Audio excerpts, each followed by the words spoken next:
नमस्ते दोस्तों। हम अब कर रहे हैं सॉल्यूशन 3 यानी कि प्लेन स्केल यानी कि सरल मापनी का हम सॉल्यूशन 4 कर रहे हैं। और जैसे कि आपको मैं पहले ही बता चुका हूं कि प्लेन स्केल में जो हम बनाते हैं उसके लिए हमको कुछ मूलभूत उपकरण चाहिए होते हैं, कुछ टूल चाहिए होते हैं, ज्योमेट्रिकल टूल्स चाहिए होते हैं जिसकी सहायता से हम सरल मापनी का निर्माण करते हैं। सबसे पहले हमें चाहिए स्केल, दूसरा हमें चाहिए कंपास। कंपास आपको याद रखें, कंपास ऐसा होता है, ठीक है। फिर हमको चाहिए डिवाइडर, इस प्रकार से डिवाइडर, ठीक है। तो आपको ये मूलभूत उपकरण चाहिए और इसके साथ साथ चाहिए आपको डी। तो हम क्वेश्चन कर रहे हैं, सरल मापनी का निर्माण कर रहे हैं और इसमें जो सरल मापनी है वो ब्रिटिश स्केल में पूछी गई है, यानी कि मील, इंच, फरलांग जब हम बात करते हैं तो ब्रिटिश स्केल बोलते हैं। तो ब्रिटिश स्केल में हमको सरल मापनी का निर्माण करना है। हमारे सामने सवाल दिया गया है 1:63,360 आरएफ पर एक सरल मापनी बनाइए जिसमें मील तथा फरलांग पढ़ा जा सके। मील तथा फरलांग पढ़ा जा सके। अब आपको पता ही है सरल मापनी बनाने के कुछ नियम मैंने बताए थे, वो तो आपको पता ही होंगे। तो चलो करते हैं इस सवाल को, इसका हल करते हैं। हल क्या है, इसका हल कैसे करना है। देखिए इसने खुद हमको आरएफ दे दिए, इसने हमको आरएफ दे रखी है। आरएफ हमारी क्या है, आरएफ है हमारी 1:63,360। इसका मतलब ये हुआ कि मानचित्र पर 1 इंच। अब इंच की बात मैं क्यों कर रहा हूं, आपको ये टेबल याद रखनी है ना, क्योंकि मुझे ये मील पूछ रहा है ना, मुझसे पूछ रहा है मील और फरलांग पूछ रहा है, और मील और फरलांग की सबसे छोटी यूनिट क्या है, इंच है। तो मैंने इसको इसलिए इंच माना। मानचित्र पर 1 इंच बराबर है धरातल के 63,360 इंच के। यही तो मुझे बोल रहा है। अब मुझे क्या करना है, इसका मतलब क्या हुआ, मुझे इसको मील में कन्वर्ट करना है। और मुझे पता है कि 1 इंच बराबर 63,360। 1 मील में कितने इंच होते हैं, 63,360 इंच ही होते हैं। कैसे होते हैं आप देख लीजिए टेबल में। 1 माइल बराबर 63,360 इंच, ठीक है, 63,360 इंचेस। यानी कि मानचित्र पर 1 इंच धरातल पर 1 मील के बराबर है। मानचित्र पर 1 इंच बराबर है 1 मील के, धरातल के 1 मील के। तो मुझे फरलांग और मील के लिए मानचित्र बनाना है, तो आपको ये कैलकुलेट हो गया। दूसरा आपको आगे क्या करना है, आगे क्योंकि आप 1 इंच की दूरी से तो मानचित्र नहीं बना सकते ना, तो आपको क्या करना पड़ेगा, लगभग 6 इंच की दूरी लेनी पड़ेगी, क्योंकि 6 इंच का जो मानचित्र होता है थोड़ा अच्छा लगता है। तो 6 का मल्टीप्लाई दोनों तरफ करेंगे, 1 inch into 6 equal to 1 multiply 6, यानी कि मानचित्र पर 6 इंच की दूरी बराबर है धरातल पर 6 मील की दूरी के मील की दूरी के, ठीक है। यानी कि मानचित्र पर 1 मील 6 मील बराबर है 6 इंच की, ठीक है। अब हम करते हैं इसका कंस्ट्रक्शन शुरू, क्योंकि मुझे 6 इंच की दूरी मिल चुकी है, अब 6 मील भी दिख रहा है। अब 6 मील के आधार पर ही मैं पूरा मानचित्र पर बता दूंगा, क्वेश्चन को सॉल्व कर दूंगा, उसमें मैं मील भी दिखा दूंगा और फरलांग भी दिखा दूंगा, ठीक है। तो सबसे पहले मेरे को मानचित्र में क्या करना है, स्केल लेना है, और स्केल से हमें क्या करना है, स्केल से 6 इंच की लाइन खींचनी है। और ग्राफिकल मेथड से कर रहे हैं हम, तो ध्यान रखना है ग्राफिकल मेथड में थोड़ा सा समय लगता है, पर बहुत सुंदर मैप बनता है, उसमें वो हमारा स्केल बनता है। ये देखिए 6 इंच की रेखा लेंगे, और आपको पता ही है कि जब हम 6 इंच की रेखा लेते हैं तो हमको इसको इक्वल पार्ट्स में डिवाइड करना पड़ता है। और इक्वल पार्ट्स में डिवाइड हम कैसे करेंगे, डी लेंगे, ये बिंदु ए है और ये बिंदु बी है, इसको मैं बिंदु बी नाम दे रहा हूं, इसको बिंदु ए नाम दे रहा हूं, ये बिंदु बी है।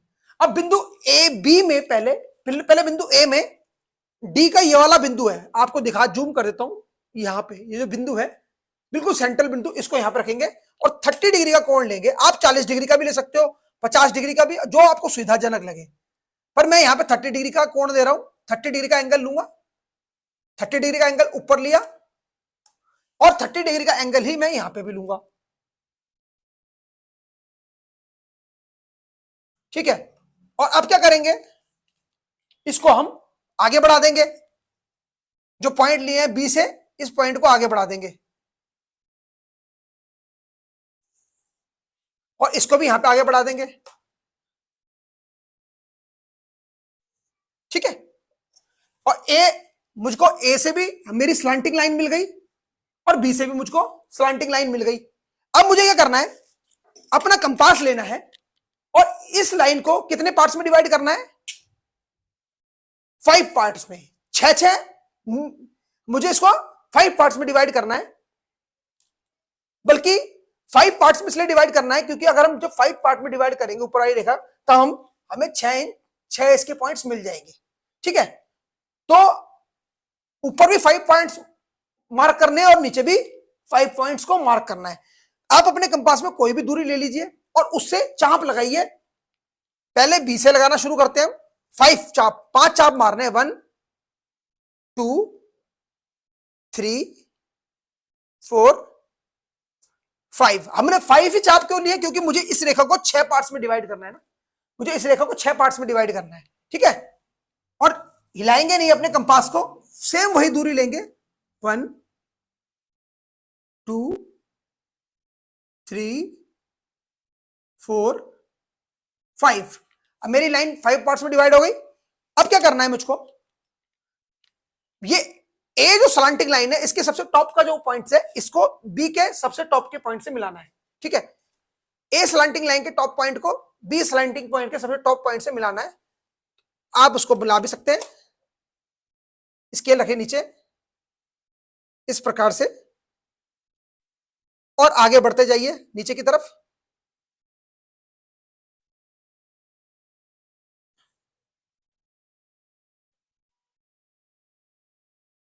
और आप देखेंगे आपकी लाइन जो है बिल्कुल सटीक इक्वल पार्ट्स में डिवाइड होगी। अगर आपका क्वेश्चन डेसिमल में मिल गया ना, तो आप बिना ज्योमेट्रिकल मेथड यूज किए हुए लाइन को इक्वली डिवाइड नहीं कर पाएंगे। मैं आपको एग्जांपल दूंगा किस प्रकार से एक क्वेश्चन है उसमें डेसिमल में क्वेश्चन पूछ लिया गया है एग्जामिनर ने और बच्चे कंफ्यूज हो जाते हैं। अब देखिए यहां पे जो मुझे सबसे मैंने बताया था, जो प्लेन स्केल बनाने का जो सामान्य नियम है उसमें हम क्या करते हैं, चाहे प्लेन स्केल हो, चाहे कंपैरेटिव स्केल हो, चाहे डायगोनल स्केल हो, किसी भी प्रकार के स्केल में जब बनाते हैं हम, तो उसमें हमको एक चीज याद रखनी है कि अपना जो है प्राइमरी सेक्शन में प्राइमरी जो प्राथमिक भाग हमने जो किए उसका सबसे बाएं का जो भाग है ये वाला हिस्सा छोड़ के हम गौण पार्ट यानी कि सेकेंडरी सेक्शन को मार्क करते हैं। तो इसको भी मुझे डिवाइड करना है, मुझे इस सेक्शन को भी डिवाइड करना है। तो मैं इसमें इस पॉइंट को मैं सी नाम दे देता हूं, इसको सी पॉइंट नाम देते हैं, सी पॉइंट। अब मुझे सी पॉइंट में क्या करना है, सी पॉइंट में भी वही करना है जो मैंने ए और बी पॉइंट के साथ किया। कंपास जो है हमारा जो डी है, डी का बिल्कुल सेंट्रल पॉइंट को, डी के बिल्कुल सेंट्रल पॉइंट को सी पॉइंट में रखना है और 45 डिग्री का एंगल बनाना है। मैंने देखा उल्टा डी लगाया हुआ है, आप ध्यान रखिए उल्टा डी लगेगा और 45 डिग्री का एंगल ले ले। आप कुछ भी एंगल ले सकते हैं, 60 डिग्री का भी ले सकते हैं, 50 डिग्री का भी ले सकते हैं, पर मैं समझता हूं कि 45 डिग्री का एंगल अच्छा रहेगा, हमारा इसमें ज्यादा सटीक बनेगा। इसलिए बनेगा क्योंकि देखने में सुंदर भी लगेगा। ये हमने पॉइंट ले लिया यहां पे और ऐसे यहां पे भी कर दीजिए आप 45 डिग्री का एंगल।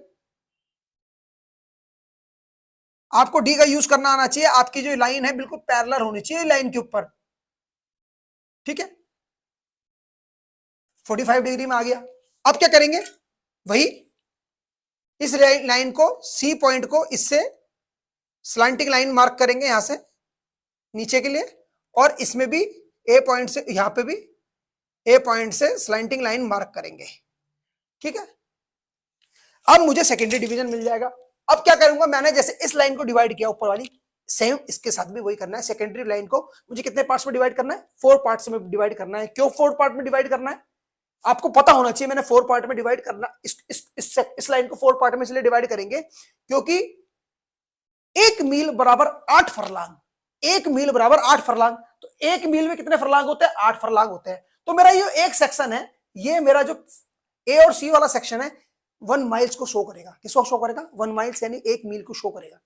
अब 1 मील में 8 फरलांग होते हैं, तो मैं इसको 4 पार्ट्स में डिवाइड कर दूंगा, 2-2 फरलांग के 8 पार्ट ले लूंगा। 2 एकम 2, 2 दूनी 4, 2 तिया 6, 2 चौक 8। तो मैं क्या करूंगा, इस लाइन में मुझे इसको 4 पार्ट्स में डिवाइड करना है, तो मुझे ऊपर भी 3 चाप मारने पड़ेंगे और नीचे भी 3 चाप मारने पड़ेंगे, यानी कि एक चाप कम मारना पड़ता है जितने डिवीजन मुझे चाहिए। मुझे 4 डिवीजन चाहिए तो मुझे 3 चाप मारने हैं, मुझे 5 डिवीजन चाहिए तो मुझे 4 चाप मारने हैं। आपको इस चीज को ध्यान रखना है बिल्कुल।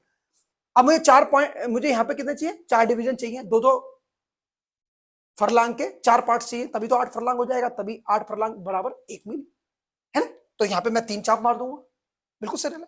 3 चाप, कोई भी दूरी ले ले, कुछ भी दूरी लेके 3 चाप मार दे, सिंपल है। 1 2 एंड 3, और सेम वही दूरी यहां पे भी लेंगे, 1 2 3। अब जितनी मेहनत है इसी में ही है, बाकी कुछ ज्यादा मेहनत नहीं है इसमें। अब देखिए, इसका सबसे टॉप पार्ट्स है और इसका ये सबसे टॉप पार्ट है, इनको आपस में मर्ज करेंगे। 1 सेकंड को सेकंड से मर्ज कर देंगे एंड थर्ड को थर्ड से मर्ज कर देंगे। तो आप देख सकते हैं, यहां पे आप खुद भी देख सकते हैं कि जो लाइन है इक्वली 4 पार्ट्स में डिवाइड हो गई है, 1 2 3 4। ठीक है, अब बस सिंपल आगे बढ़े। यहां देखें, बिल्कुल इसको सीधी रेखा में जहां पे इसका ये 0 पॉइंट कर रहा है, उसको बिल्कुल इसी के नीचे आप एक मार्किंग भी कर सकते हैं ऐसे करके, ताकि आपका 0 जो है बिल्कुल एग्जैक्टली इसी लाइन के नीचे गिरे, ताकि देखने में भी सुंदर लगे। ठीक है, बिल्कुल।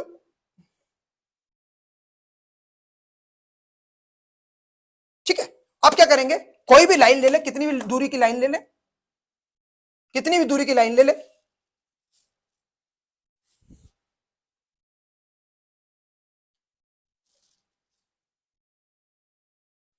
थोड़ा बारीक काम है, जरा देखो, थोड़ा ध्यान से समझना पड़ेगा इसको। ठीक है, आपने लाइन ले ली और जो एक्स्ट्रा लाइन है हम उसको मिटा देंगे। ठीक है, अब क्या करेंगे, हमारा काम है अब डिवाइडर का। किसका डिवाइडर का, पहले हम सेकेंडरी सेक्शन उठाते हैं, ये वाला, और सेकेंडरी सेक्शन को 0 पॉइंट जो है हमारा उस पर मार्क कर देते हैं। ये हमारा सेकेंडरी सेक्शन मिल गया मुझको, ये हमारा 0 है, 0 के नीचे बिल्कुल 0 मार्क करा हमने, ये हमारा 0 आ गया, और ये हमारा आ गया, ये वाला पॉइंट जो हमारा आ गया। ठीक है, अब उसके बाद क्या करेंगे, हम पहले छोटे सेकेंडरी डिवीजन उठा ले। पहला डिवीजन ये है 1, और अमूमन सारे बराबर है, ये नाप के उठाएं, बिल्कुल डिवाइडर से उठाएं, बिल्कुल आप प्रकार का यूज करेंगे तो बहुत अच्छे से बराबर निकल के आएंगे सारे। बिल्कुल देखिए, मेरे यहाँ पे बोर्ड में भी बिल्कुल बराबर निकल के आ रहे हैं, तो आपके लिए भी तो बराबर होंगे ही होंगे, देखने में बराबर लग रहे हैं वो, दूर से देखने में सारे पॉइंट। अब देखिए, मेरे को सेकेंडरी डिवीजन मिल गए, तो ये 2 फरलांग है, ये 4 फरलांग है, ये 6 फरलांग है, और ये मेरा 8 फरलांग है। अब बोलो गुरुजी 8 फरलांग कैसे, 8 फरलांग इजिकल टू 1 मील। मैंने बोला 1 मील में कितने फरलांग, 8 फरलांग। ये याद रखनी है, टेबल को आत्मसार याद कर देना, इस टेबल के बगैर आप सवाल नहीं कर पाओगे, आपको ये टेबल रटनी है। ठीक है, तो 8 फरलांग आ गए, मैंने मेरी पहला डिवीजन मुझको मिल चुका है, और मेरे को 0 भी मिल गया। ठीक है, 8 फरलांग। ठीक है, मुझको क्या दिखाना है, फरलांग और माइल दिखाना है, तो मैंने एक काम तो बिल्कुल परफेक्टली कर दिया। अब मैं क्या करूंगा, डिवाइडर लूंगा और फिर ये सी पॉइंट से आगे के लिए डिस्टेंस उठा लूंगा। ये सारे बराबर ही हैं, ये देखिए सारे बराबर हैं। ठीक है, तो पहले सी का उठा ले,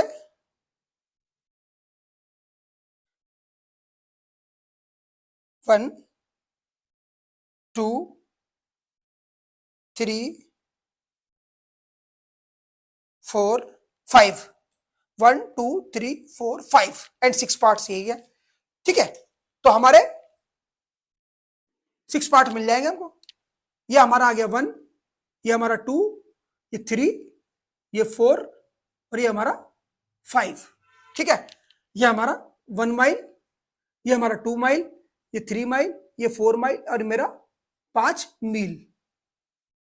ठीक है, क्लियर है, 6 मील दिखा रहा है ये लाइन, 1 मील इधर आ गया और 5 मील उधर चले गए, तो 5 प्लस 1 8 फरलांग हो गया ना 6 मील। अब क्या करूंगा, मैं इसको बड़ा कर दूंगा, स्केल को सुंदर दिखाने के लिए मेरे को क्या करना है, मैं इसको थोड़ा सा इसको सुंदर भी तो दिखाना है, तो मैं क्या करूंगा, लाइन खींचूंगा, ऊपर भी, यहां पे भी और इधर भी,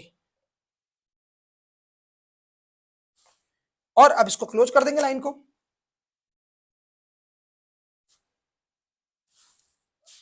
आप जब कॉपी में करेंगे तो बहुत सुंदर निकल के आएगा आपका स्केल। ठीक है, ये देखिए। ठीक है, अब इसको इक्वली डिवाइड कर दें।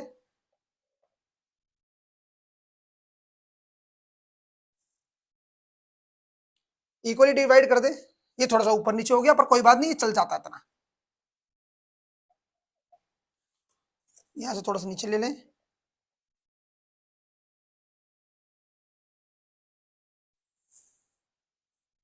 ठीक है, आपका स्केल बन गया। अब इसको बढ़ा दें, आगे ऊपर बढ़ा दें, ताकि आपका स्केल और अच्छा सुंदर दिखाई दे। 4 को, इस लाइन को बढ़ाएं। मैं तो कहूंगा कि आपको ऐसा पैटर्न चूज करना चाहिए बनाते टाइम, जो पेपर में इसको जल्दी जल्दी इसका काम हो जाए।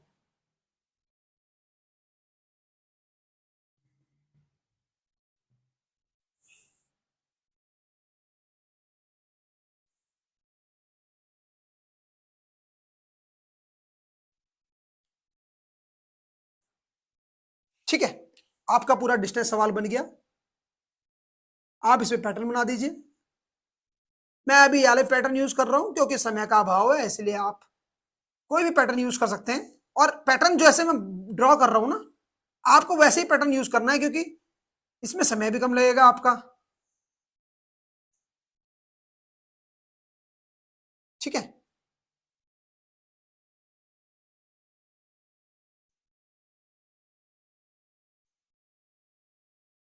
एक खाना छोड़ के।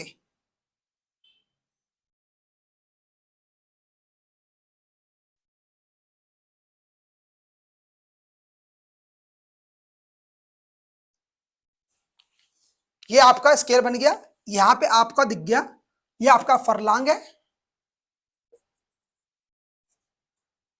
और ये आपका माइल है।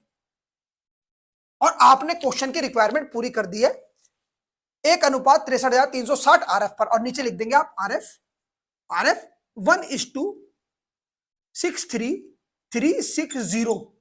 1:RF पर सरल मापनी बनाई है, जिसमें मील तथा फरलांग पढ़े जा सके। तो आप इसमें फरलांग भी पढ़ सकते हैं और मील भी पढ़ सकते हैं।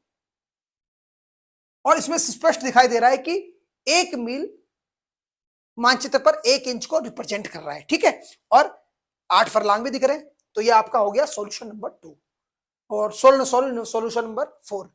इससे संबंधित, सरल मापनी से संबंधित एक और सवाल समझने के लिए आप सॉल्यूशन नंबर 5 को देखिए। उसमें मैंने मीट्रिक स्केल में सवाल को करके बताया है, जो आपको, जिससे कि आपको ये ड्रॉ करना आसानी से समझ में आ जाए। तो आप जरूर देखिए सॉल्यूशन नंबर 5, आपके लिए बड़ा इंपॉर्टेंट लाभकारी रहेगा, जिससे कि आपको प्लेन स्केल अच्छे से समझ में आ जाएगा।